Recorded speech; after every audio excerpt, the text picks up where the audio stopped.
This morning I was contemplating Tyr and Fenrir,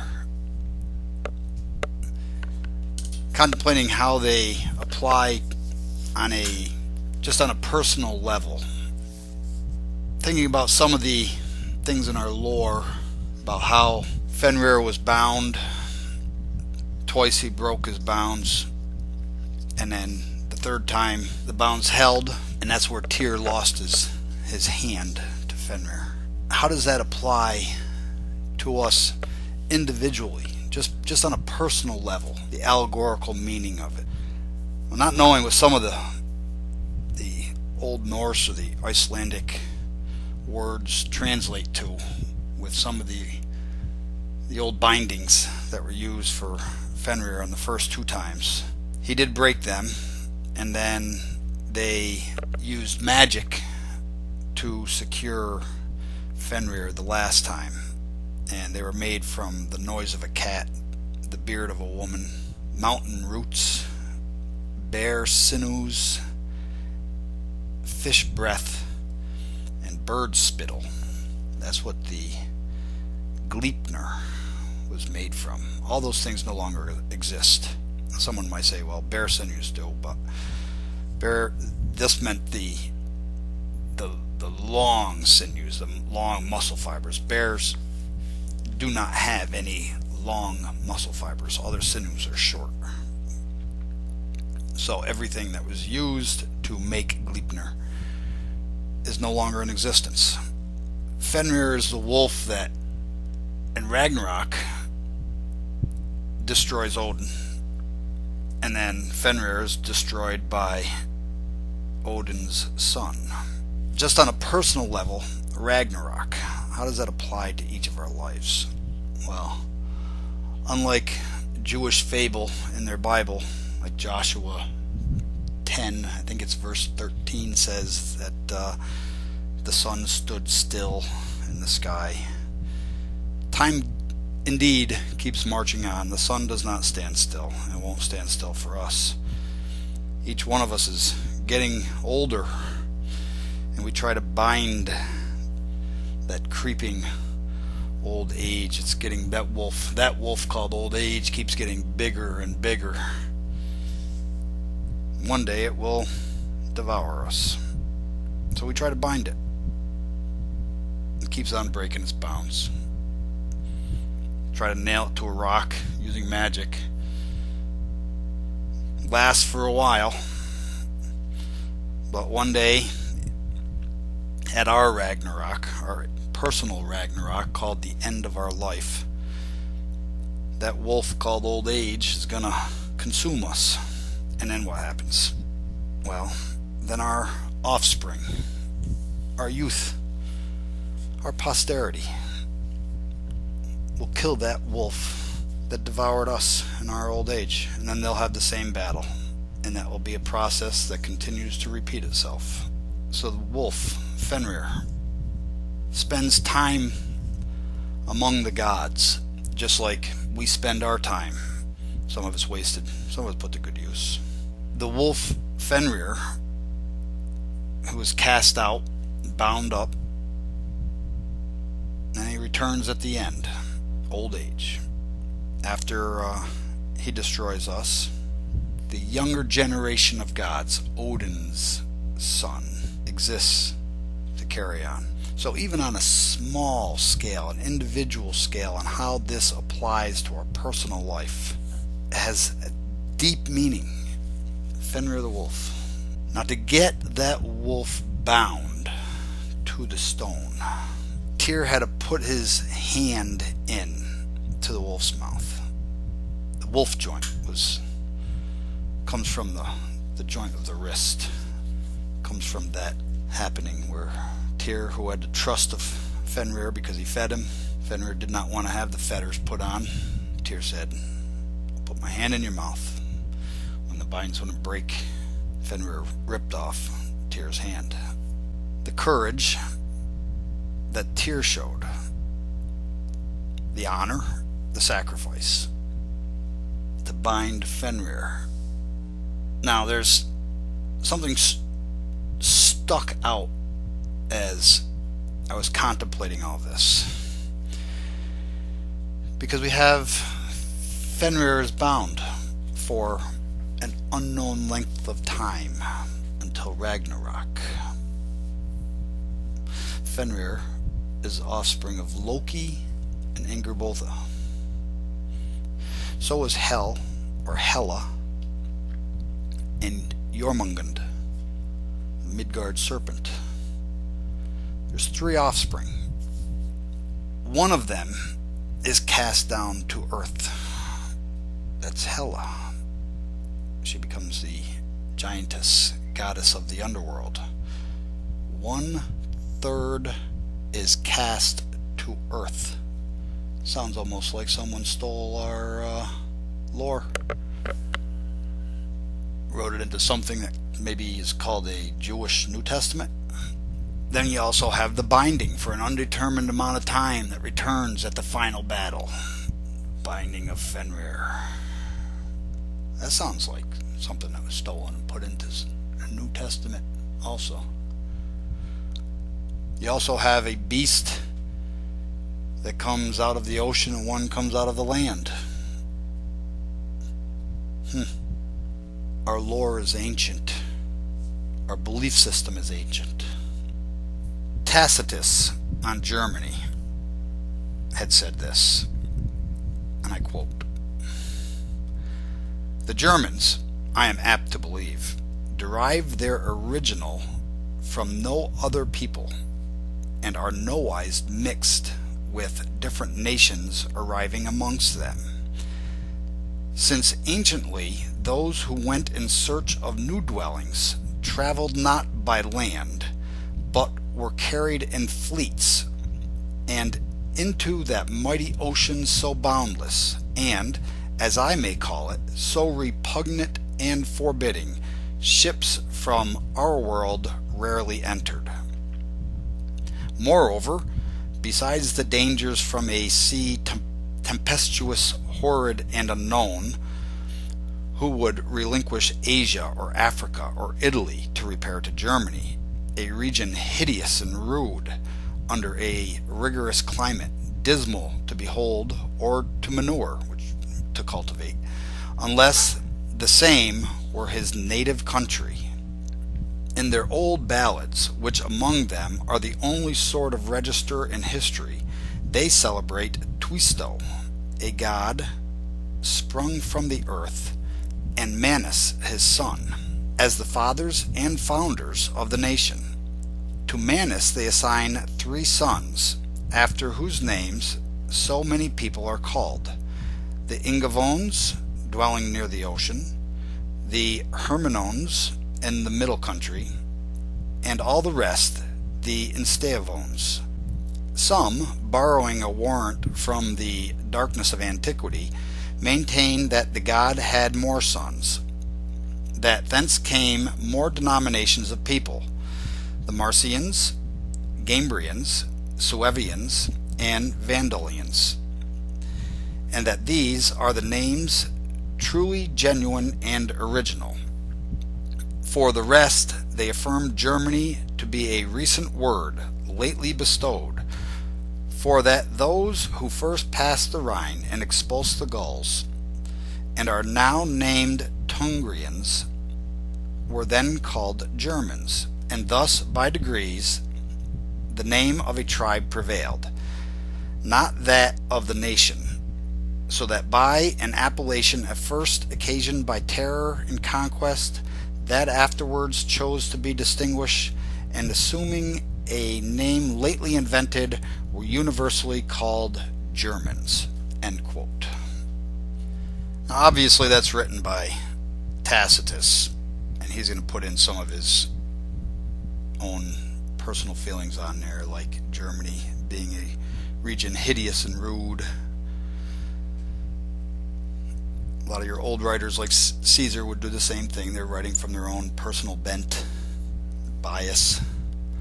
But we have some words that they use. Tuisto. I don't know if I'm saying that properly. It's Tuisto.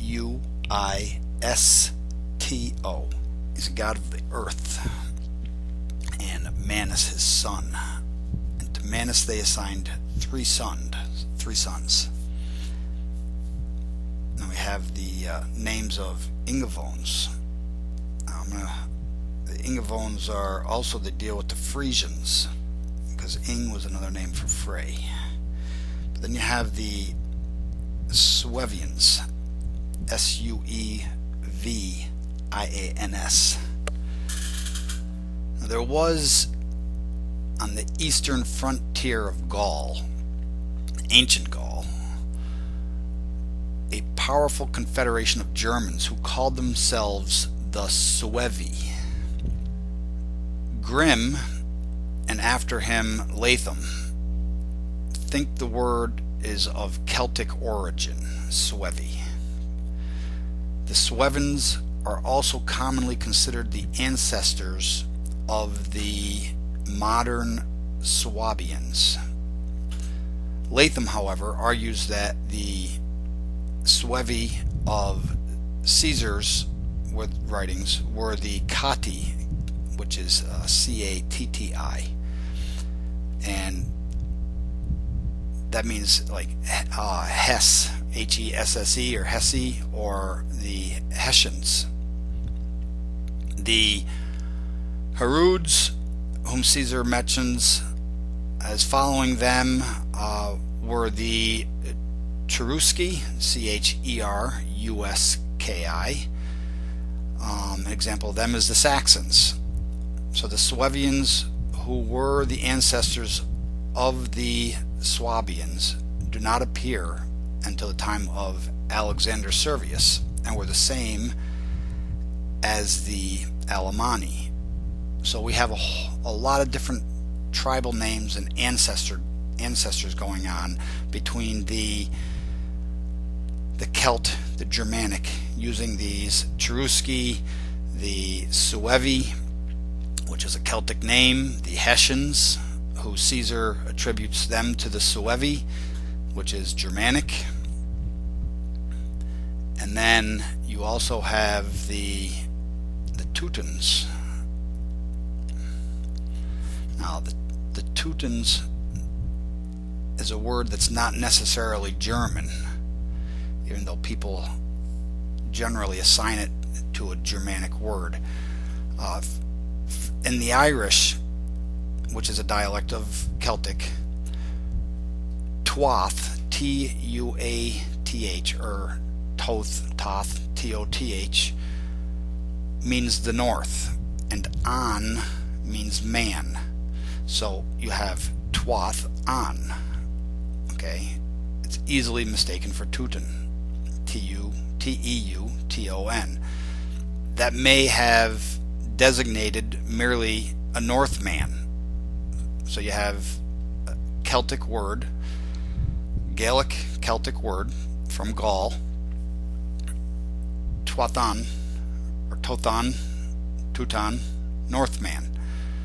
Some people say that the name actually comes from the Teuton king, who was Teutoboccus, and so it wasn't a Gaelic name, but the name Teutoboccus is Celtic, according to Latham and his Germania appendix. Okay, and then besides the Teutons, they used a weapon called the Cateus, Cateias, and it was a Celtic spear. The majority of ancient writers considered the Teutons Celtic, okay, or Gaelic. So you have a common people, ancestral to an area. Now this is important because, going back to what Tacitus says, thence came more denominations of people, the Marcians, Gambrians, Suevians, and Vandalians, and that these are the names truly genuine and original. So you have these people ancestrally tied, those Suebians, you have the Teutons, you have the Hessians, the Teutons. They have this Gaelic ancestral tie with Germany, with the Teutons, with the Ingavones, the Hermanones, and the Instavones. Now the Ingavones, the name Ing means Frey. Frey or Frico is the name which appears to be identical with the Teutonic word represented in Old English by F-R-E-A, which is Lord or King. So Frisians, now if you look at a map, you'll see where the Frisians are on the northern European border above what would be ancient Gaul.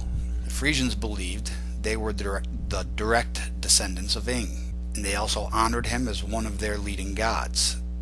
The tribes of Frisians and a Germanic tribe, the Chalkians, migrated south, becoming the Franks. So the Ingwans, the Instuones, and the Erminones were the three tribes up in that area. The Frisians belonging to the Ingwones, which name came from the god Ingus. And around 250 of the Common Era, almost all Frisians disappear from the Frisian coastal districts. The rising of the sea levels made it impossible to live in that area, and they migrated south. In this period, a faction of the Frisians and the Chalkians, if you remember, that was the Germanic tribe neighboring to the east of Friesland, they form a new tribal alliance and they call themselves Franks.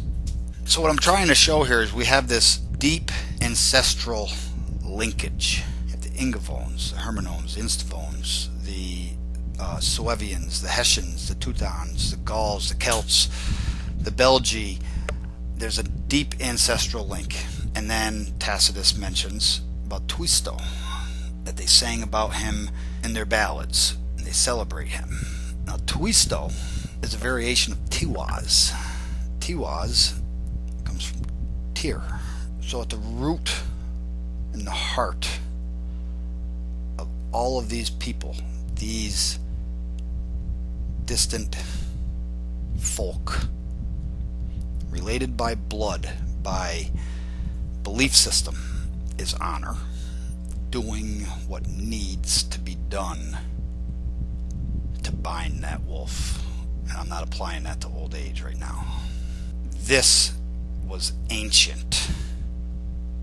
These were the ancient beliefs of our folk, our northern European folk, passed down from generation to generation, stolen and written into a New Testament, a new, not applicable Testament, something foreign. Much of our beliefs have been scattered.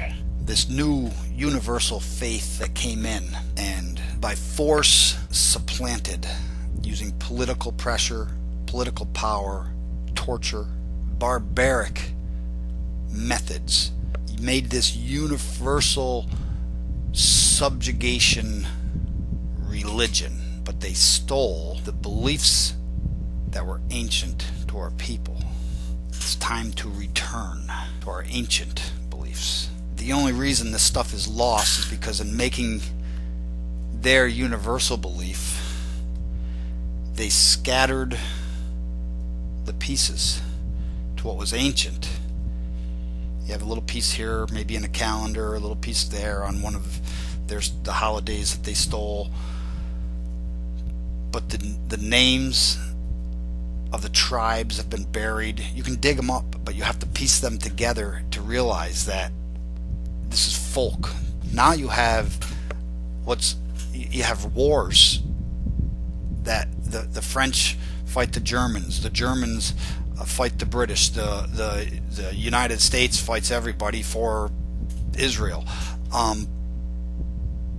but we don't identify with the fact that, well, wait a minute, the Ingavones are connected to the Chalkians and make the Franks, and the Suevians are Gaelic, and the Gaelic were what is nowadays France, Belgium, part of Switzerland, part of the Netherlands. now it's brother wars. Because of the divisions of these blood ties. Now we fight each other and don't even know we're engaging in brother wars. That we have deep-seated commonalities that foreign powers and a foreign religion and a foreign false god has separated us through deception and force and brutality. I will finish with a read. Thanks be to the Norns that the Christian monks, whose most zealous work it was to root out the memory of the past and reduce our gods of our fathers to commonplace demons, did not succeed in their devastating mission. Thanks be to Shakespeare that he did not forget the stern, majestic, impartial, and beautiful Norns, even though he did change them into the wrinkled witches that figure in Macbeth. That our ancient religion, in spite of the wintry blasts that have swept over it, in spite of the piercing cold in which it has been exposed at the hand of those who thought they came with healing for the nations, in spite of all the persecution it has suffered from the monks and bishops, professors and kings, that in spite of all these has been able to bud and blossom in our northern folklore. Our May Queens in popular life is proof of the strong vital force it contains and of the vigorous thought of our forefathers who preserved it.